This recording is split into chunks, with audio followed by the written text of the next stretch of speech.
ভাগ্যিস মেয়েদের শ্বশুরবাড়ি নামক এই বিদ্যালয়টি ছিল, না হলে তো আমরা মেয়েরা জানতেই পারতাম না আমাদের কত দোষ। এখানে তুমি কীরকমভাবে থাকবে, কি খাবে, কি পরবে, সব কিছুই তারা ঠিক করে দেবে। এখানে তোমার গুণের বিচারটা খুব কম হবে।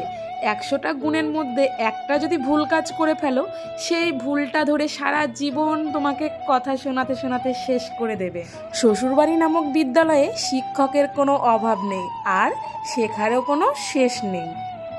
শ্বশুরবাড়ি এমন একটা জায়গা, যখন তুমি বাপের বাড়িতে থাকবে তখনও এইখানে তোমাকে নিয়ে সমালোচনা হবে। এই বিদ্যালয়ে তুমি না চাইতে অনেক কিছু পেয়ে যাবে, যেরকম ভোর 5টার সময় উঠে রাত 10টা পর্যন্ত সার্ভিস দিতে হবে।